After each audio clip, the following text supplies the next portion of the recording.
স্নেহের ছাত্ররা, আমি এখন তোমাদের ক্লাস 5-এর কেসি নাগের ক্লাস 6 এক্সারসাইজ 6-এর 20 দাগের পর থেকে করছি। আমি প্রথম ভিডিওতে 1 থেকে 20-এর মধ্যে যে অঙ্কগুলো মোটামুটি ভালো বা একটু বেছে বেছে আমি তোমাদেরকে করিয়ে দিয়েছিলাম। এখন 21-এর দাগ থেকে শুরু করছি।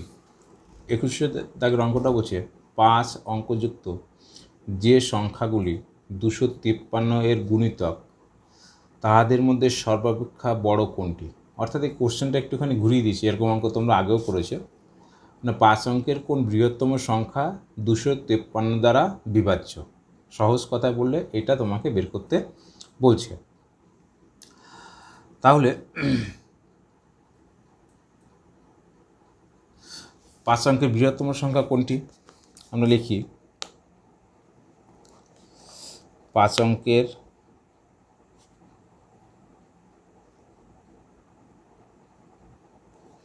বৃহত্তম সংখ্যা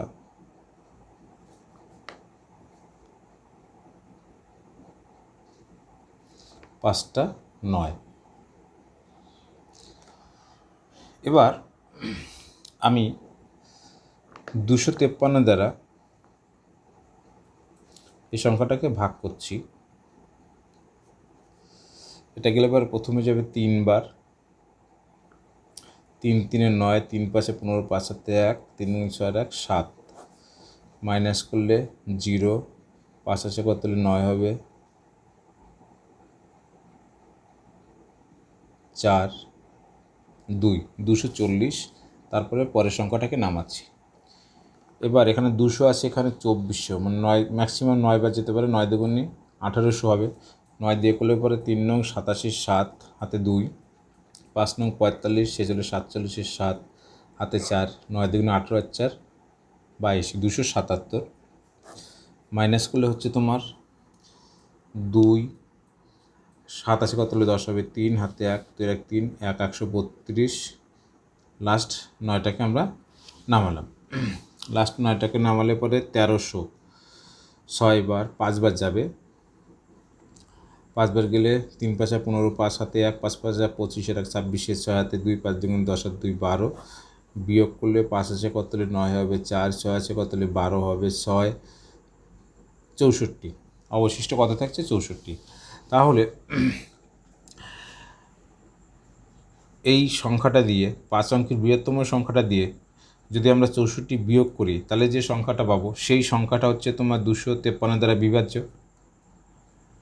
এবং সেটাই হবে 5 অঙ্কের বৃহত্তম সংখ্যা, যেটা এত এর গুণিতক। তাহলে অতএব 253 এর গুণিতক 5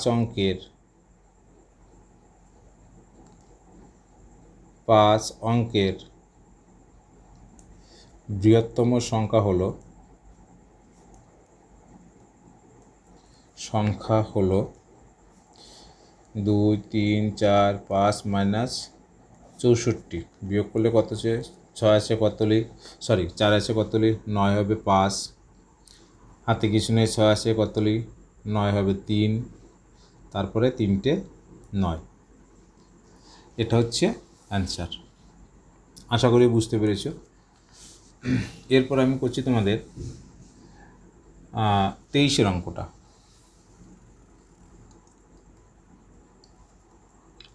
23-এর অঙ্কটা কী বলছে, প্রথম ও দ্বিতীয় বাক্সে একত্রে 400 টাকা, দ্বিতীয় ও তৃতীয় বাক্সে একত্রে 475 টাকা, প্রথম ও তৃতীয় বাক্সে মোট 625 টাকা আছে, কোন বাক্সে কত টাকা আছে সেটা বের করতে বলছে। তাহলে আমরা লিখতে পারি, দেখো, প্রথম যোগ দ্বিতীয় বাক্সে আছে 400 টাকা, তারপরে দ্বিতীয়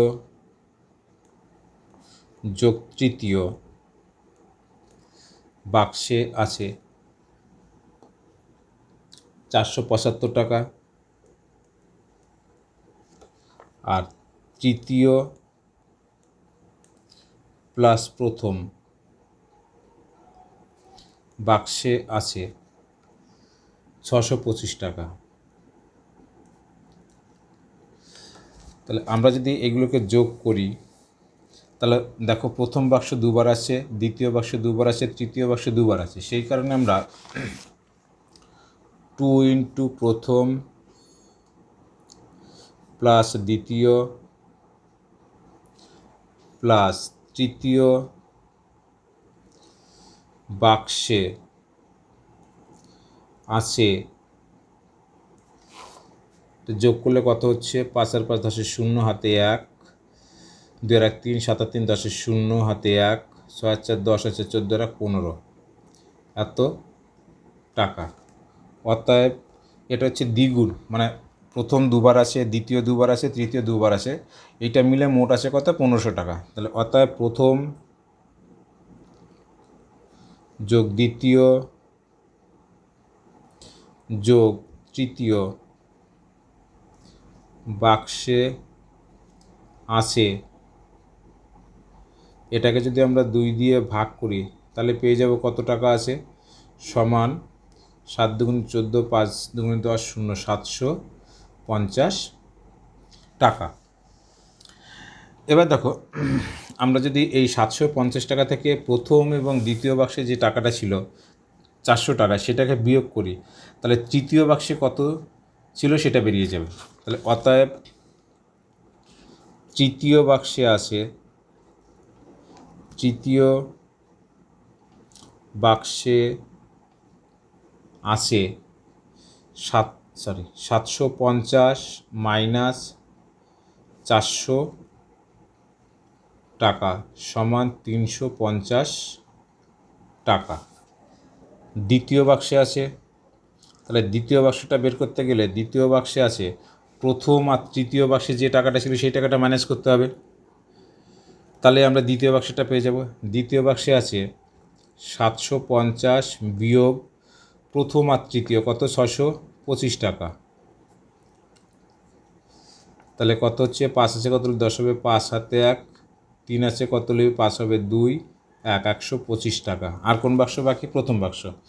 প্রথম বাক্সে আছে 750, তাহলে প্রথম বাক্সটা বের করতে গেলে কাকে কাকে বাদ দিতে হবে? দ্বিতীয় এবং তৃতীয় বাক্সটা বাদ দিতে হবে।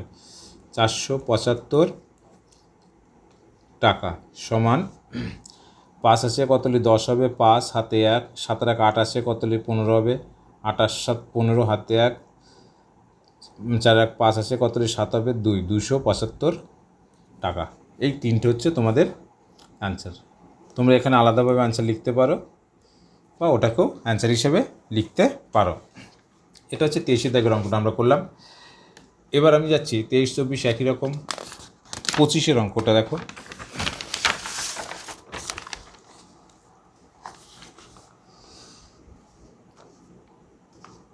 আচ্ছা 25 অঙ্কটা সহজ, এটা তোমরা নিজেরা করতে পারবে। বলছে এই যে 4টে সংখ্যা দেওয়া আছে, এই অঙ্কগুলি দ্বারা যে সকল সংখ্যা গঠন করা যায় তাদের মধ্যে সর্বাপেক্ষা বড় সংখ্যাটি হইতে সর্বাপেক্ষা ছোট সংখ্যাটি কতবার বিয়োগ করা যায় এবং কত শেষ অবশিষ্ট থাকে। আচ্ছা যখন বলছি করো। 25 অঙ্কটা কী বলছে? তাহলে 7291 দ্বারা গঠিত বৃহত্তম সংখ্যাটি সমান, বৃহত্তম সংখ্যাটি হলো কত হবে? 9721 এবং ক্ষুদ্রতম সংখ্যাটি হলো 1279। তাহলে এই সংখ্যাটার মধ্যে এই সংখ্যাটা কতবার আছে সেটা বের করতে গেলে কী করতে হবে? এই সংখ্যাটা দিয়ে এই সংখ্যাটাকে ভাগ করতে হবে। যেমন একটা ছোট্ট উদাহরণ তোমাদের দিই, যদি বলে 12-র মধ্যে 3 কতবার আছে, তার মানে 3 দিয়ে যদি আমরা 12কে ভাগ করি তাহলে 4 আমরা ভাগফল পাবো, অর্থাৎ 12-র মধ্যে 3টা 4বার আছে। ঠিক একই রকমভাবে এখানেও অঙ্কটা একই জিনিস। একটা ছোট্ট উদাহরণ দিয়ে তোমাদেরকে বললাম। এবার তাহলে ভাগ করি, 12 এত ভাগ 9721 কয়বার যাবে? 8বার। 8বার না 7বার? দেখো আমরা 2 7 9 8 দিয়ে গুণ করছি। 8 নং 72-এর 2 হাতে 7, 7 আর 56, 8 7 63, 3 হাতে 6, 8 দুগুণে 16 আর 6 22, সে 2 হাতে 2, 8 আর 2 10, বেশি হয়ে গেল। তাহলে আমরা এখান থেকে একবার যদি বিয়োগ করি 1279, 9 আসে কতলে 12 হবে, 3 হাতে 1, 7 আর 8, 8 5 13, 3 9,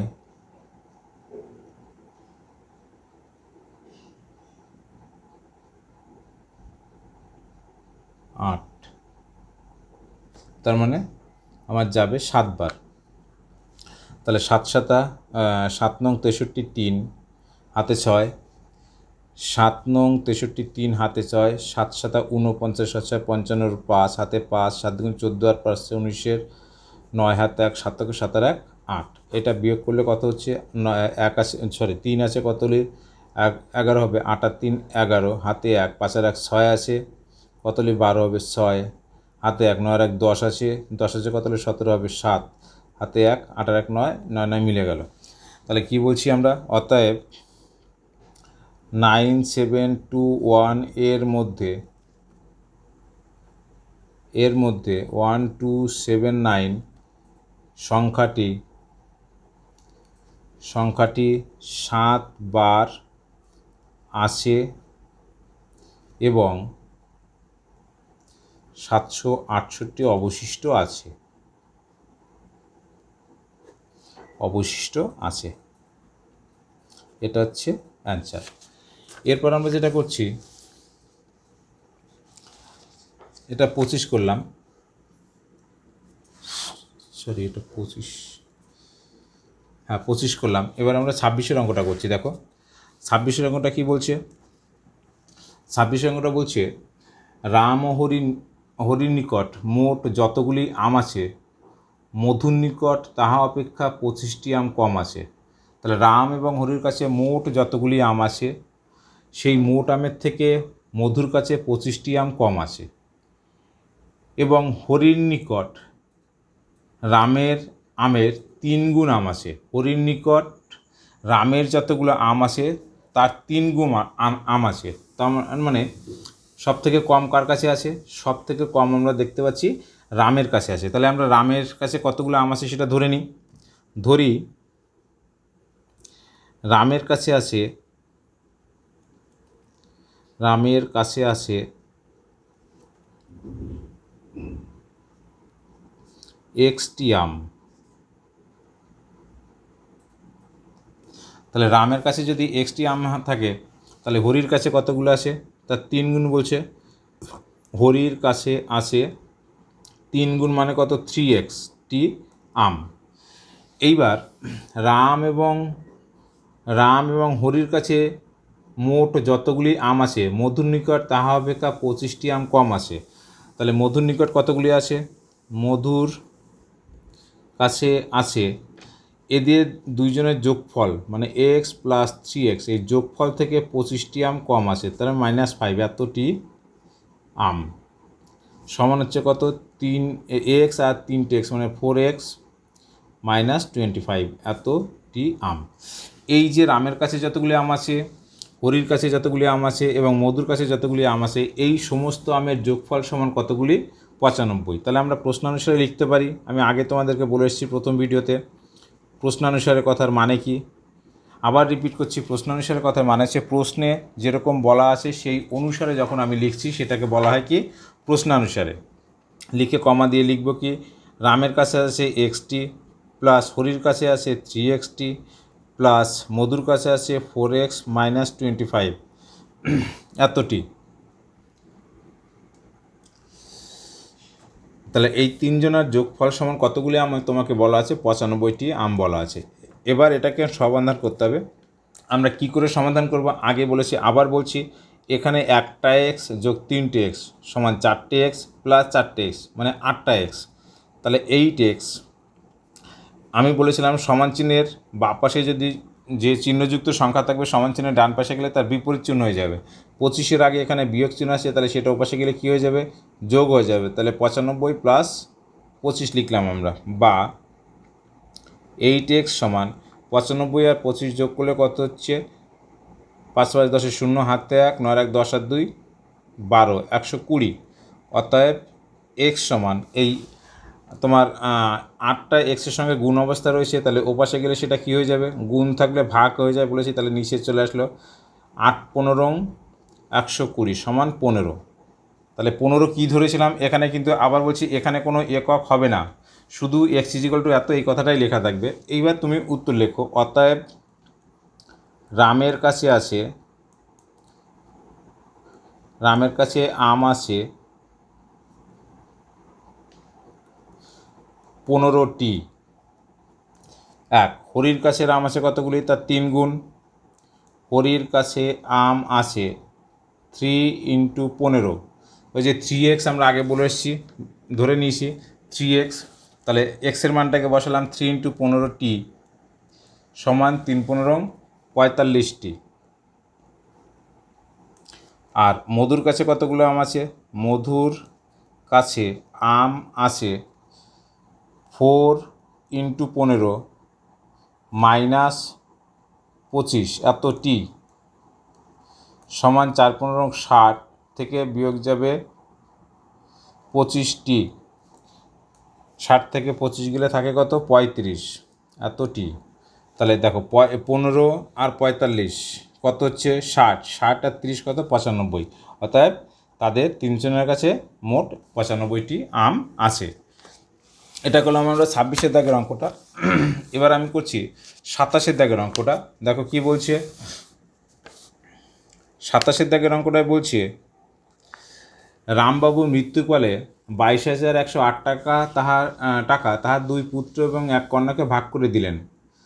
কন্যা জ্যেষ্ঠ পুত্র অপেক্ষা মানে বড় সন্তান অপেক্ষা 200 টাকা কম পেল। কন্যা জ্যেষ্ঠ পুত্র অপেক্ষা 200 টাকা কম পেল, এবং কন্যা ও জ্যেষ্ঠ পুত্র মিলিয়া যত টাকা পেল, এরা দুজনে যত টাকাটা পেল কনিষ্ঠ পুত্র একা তত টাকা পেল। কনিষ্ঠ মানে সবার ছোট, কনিষ্ঠ পুত্র অর্থাৎ সব থেকে ছোট ছেলে, ওদের দুজনার যে মোট টাকাটা সেই টাকাটা সমান টাকা পেয়েছে। তাহলে এখানে আমরা ধরে নিচ্ছি, ধরি জ্যেষ্ঠ পুত্র পাচ্ছে,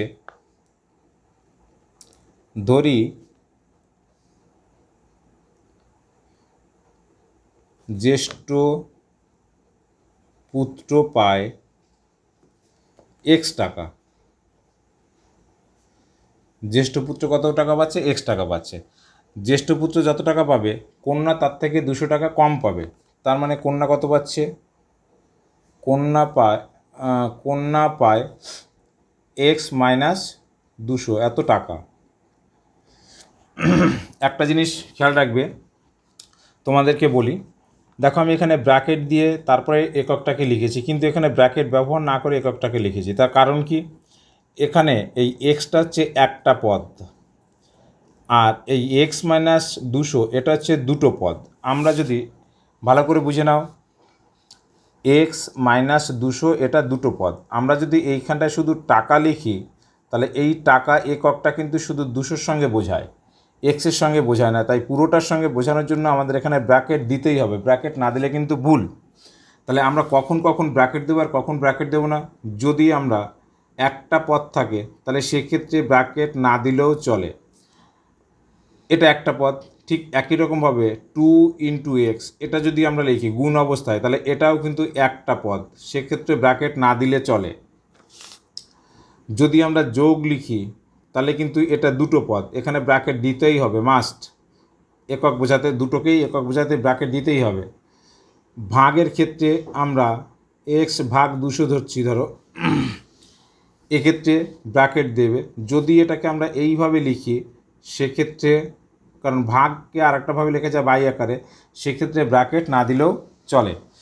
যাই হোক, এটুকু মাঝে তোমাদের একটু বলে নিলাম। তাহলে জ্যেষ্ঠ পুত্র পায় ধরি X টাকা, কন্যা পাচ্ছে 200 টাকা কম, তার মানে X মানে 200 টাকা। এবার বলছে দেখো কন্যা ও জ্যেষ্ঠ পুত্র মিলিয়া যত টাকা পাইল কনিষ্ঠ পুত্র একা তত টাকা পেল। তাহলে কনিষ্ঠ পুত্র কত পেল?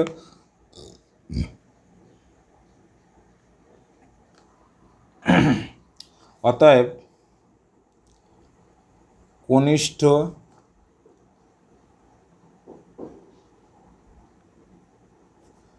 পুত্র পেল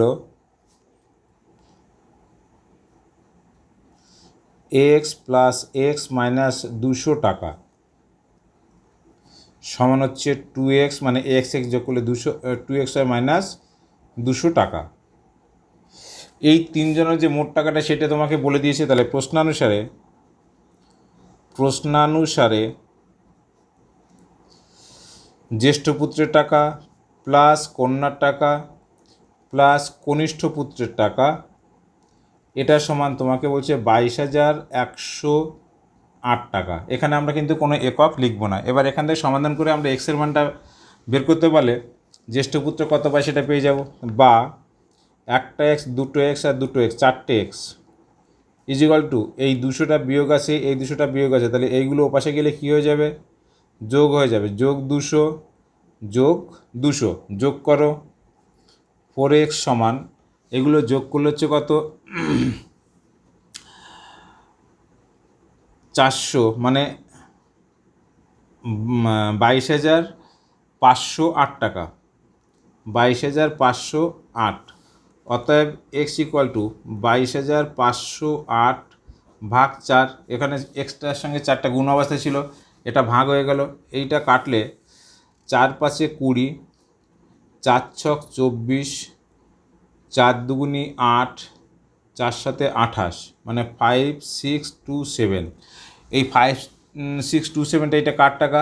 আমরা এক্সের মানে এটা, এক্সটাকে কাকে ধরেছিলাম? জ্যেষ্ঠ পুত্র। অতএব জ্যেষ্ঠ পুত্র পায় 5627 এত টাকা। কন্যা কত পাবে? 200 টাকা কমের থেকে কন্যা পায় 5627 মাইনাস 200 এত টাকা। 600 থেকে 200 গেলে 400 টাকা, মানে 5427 টাকা। আর কে? কনিষ্ঠ পুত্র। কনিষ্ঠ পুত্র পায় 2 ইন্টু এই টাকাটা x, মানে 5627 মাইনাস 200 এত টাকা। 2 দিয়ে গুণ করো, 7 দুগুণে 14, 4 হাতে 1, 2 দুগুণে 4 আর 1 5, 2 দুগুণে 4 আর 1 5, 6 দুগুণে 12, 2 হাতে 1, 5 দুগুণে 10 আর 1 11 মাইনাস 200 এত টাকা। তাহলে 11,254 টাকা থেকে 200 টাকা গেলে পরে কত থাকবে? 11,054 টাকা। এই হচ্ছে অ্যান্সার। আশা করি তোমরা বুঝতে পেরেছো। 27 দাগের পরে আমি তোমাদের করছি 28 দাগের অঙ্কটা। 28 অঙ্কটা কী বলেছে? 28 অঙ্কটা বলেছে 918 টাকা রাম, রমা ও শ্যামকে এরূপে ভাগ করিয়া দাও যেন রাম 6 টাকা পাইলে রমা 7 টাকা এবং শ্যাম 5 টাকা পায়। এই অঙ্কটাকে প্রত্যেকটা অঙ্কই অনেকভাবে করা যেতে পারে। তো এই অঙ্কটাকে আমরা কিভাবে করব আমরা সেটা দেখি। এই অঙ্কটাকে আমরা ধরে নিই, যদি রাম 6 টাকা, রমা 7 টাকা এবং শ্যাম 5 টাকা পায়, তাহলে মোট টাকা লাগবে সমান 6 যোগ 7 যোগ 5 এত টাকা, সমান 7 আর 5 12 হচ্ছে 18 টাকা। কেন এটা বের করলাম? আমাকে যেভাবে কোশ্চেনটা বলেছে, তাহলে তার মানে মোট যদি 18 টাকা থাকে তাহলে রাম পাবে 6 টাকা, মোট যদি 18 টাকা থাকে তাহলে রমা পাবে 7 টাকা, মোট যদি 18 টাকা থাকে তাহলে শ্যাম পাবে 5 টাকা। এটা কিন্তু তোমাকে বলে দিয়েছে, সেইখান থেকে আমরা এই লাইনটা লিখলাম। না হলে কিন্তু যদি এইভাবে বলা না থাকতো তাহলে কিন্তু এই মোট টাকাটা এইভাবে বের করা যায় না, সেক্ষেত্রে এক্স ধরে অথবা অনুপাত বের করে সেইভাবে অঙ্কটা করতে হতো। কিন্তু এখানে যেভাবে বলেছে সেখানে অঙ্কটাকে এভাবে করলে কোনো ভুল নেই। আমি যেহেতু এখানে যদি কথাটা ব্যবহার করে নিয়েছি, যদি পায়, ও পাচ্ছে না কিন্তু সঠিকভাবে, কিন্তু রাম 6 টাকা পাচ্ছে না, রমা 7 টাকা পাচ্ছে না, শ্যামও 5 টাকা পাচ্ছে না, যদি পায় আমরা সেটাকে ধরে নিচ্ছি। যাই হোক, তাহলে এবার আমরা কি লিখতে পারি, 18 টাকার মধ্যে 18 টাকার মধ্যে রাম পায় 6 টাকা। তাহলে 1 টাকার মধ্যে, অতএব 1 টাকার মধ্যে রাম পাবে কত, রাম পায় 6/18 টাকা। কত টাকা সে ভাগ করে দিচ্ছে, 915 টাকা। অতএব 918 টাকার মধ্যে রাম পায় 6 × 918/18, 918 ঠিক লিখলাম তো, হ্যাঁ 918। তাহলে এটা হচ্ছে 3×6=18, 3 দিয়ে কাটলে 3 × 3 = 9, 0, 318 সমান 306 টাকা। এটা কি পেলো, এইটা পেলো রাম। একই রকমভাবে আমরা বের করতে পারি রমা পায়, রমা কমা দিয়ে 18 টাকার মধ্যে পায় 18 টাকার মধ্যে পায় 7 টাকা। অতএব 1 টাকার মধ্যে পায় 7/18 টাকা। অতএব 918 টাকার মধ্যে পায় 7 × 918/18, 4×8 5×9, এটা দিয়ে কাটলে 5×18 90, 1×18 51 এত টাকা। এটা গুণ করলে পরে 7 × 7 5×7 35 টাকা। এই টাকাটা পাচ্ছে কে, রমা পেল। এবার শ্যামেরটা বের করি। শ্যাম 18 টাকার মধ্যে পায় 5 টাকা। অতএব 1 টাকার মধ্যে পায় 5/18 টাকা। অতএব 918 টাকার মধ্যে পায় 5 × 918/18। এটা কাটলে 51 হবে, আমরা আগে বের করে এসেছি। 5 দিয়ে গুণ করলে 5×5 5×5 25 এত টাকা। অতএব রাম পায় কত, বের করলাম 306 টাকা, রমা পায় 357 টাকা, আর শ্যাম পায় 255 টাকা। এটা অ্যান্সার। আশা করি তোমরা বুঝতে পারছো। এটা হলো 28-এর অঙ্কটা। আমি এই ভিডিওটা এখানটা শেষ করছি। আমি পরবর্তী ভিডিওতে তোমাদের 19 থেকে অঙ্ক করাবো। তো ভিডিওটি যদি তোমাদের ভালো লাগে, অঙ্কগুলো যদি তোমরা বুঝতে পারো, তাহলে অবশ্যই চ্যানেলটিকে সাবস্ক্রাইব করবে, লাইক করবে এবং বন্ধুদের মধ্যে শেয়ার করে দেবে। যদি তোমাদের ভালো লাগে, আমার এখানে অনলাইন ক্লাসের ব্যবস্থা আছে, তোমরা ইচ্ছা করলে যোগাযোগ করে অনলাইন ক্লাস করতে পারো। ধন্যবাদ।